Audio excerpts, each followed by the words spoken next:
Good morning, families.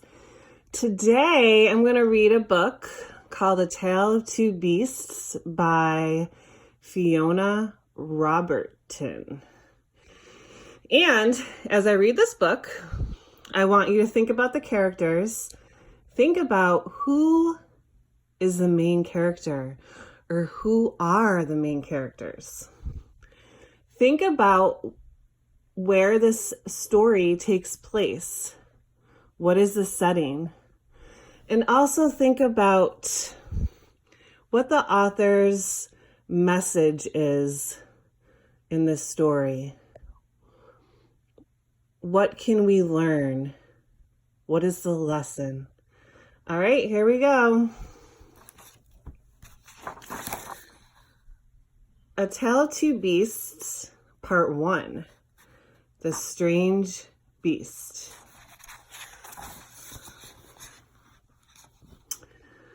Okay, I was walking home from Grandma's house through the deep, dark woods when I spied a strange little beast. He was stuck up a tree and whining sadly. Beep, beep.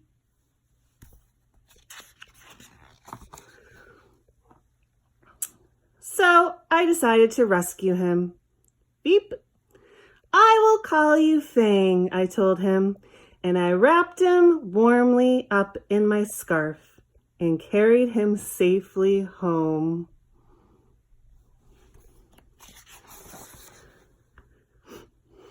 I gave him a lovely bath and a gorgeous new hat and sweater, and a delicious bowl of fresh nuts. I made him a beautiful house and gave him Lord Rex to play with.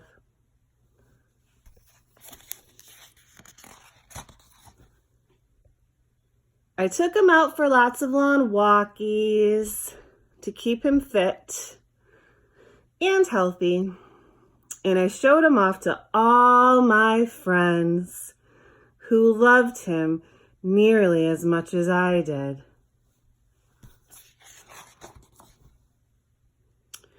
But for some strange reason, the little beast did not look very happy. In fact, he was looking rather hot.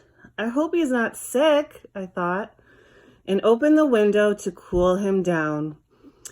But then something terrible happened. He threw off his clothes, leapt out of the window, beep, bang, and ran away as fast as he could, back to the deep, dark woods.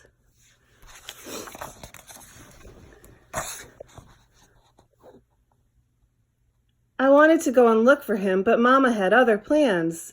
Dinner time, blah.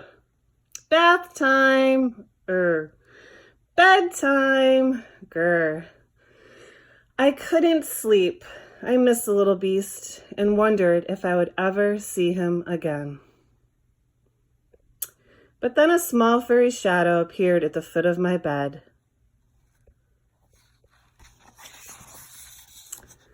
The strange little beast had returned.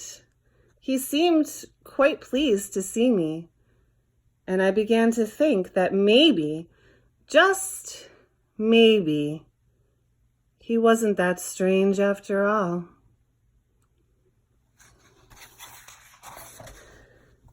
I wonder why he came back. All right, this is The Tale of Two Beasts, Part 2, The Terrible Beast.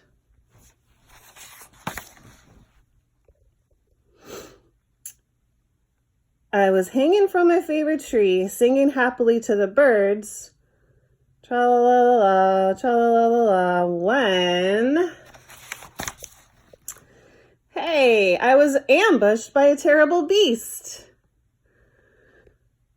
Growth. She growled at me and tied me up and carried me off to her secret lair. She made me disgustingly clean and dressed me up in a ridiculous hat and sweater and tried to make me eat squirrel food. She kept me in a tiny box with nothing for me to do and nowhere for me to hang from.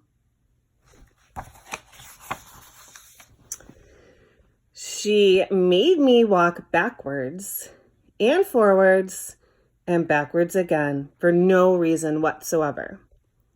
She showed me off to a herd of even wilder beasts who were just as terrible as she was. I had had enough. I made a cunning plan and put it straight into action. A plus B equals freedom. Free once more! I raced back to the deep dark woods before the terrible beast could catch me. Woo! It was peaceful in the deep dark woods, a bit too peaceful perhaps, and also a bit wet. In weather like this, one could do with a nice warm hat. I snuck back to retrieve it under cover of darkness.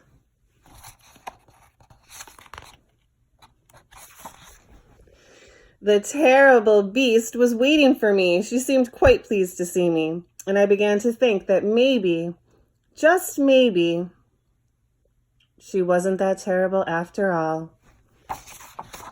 The end. So, this is Miss B, and that was a reading of A Tale of Two Beasts by Fiona Roberton.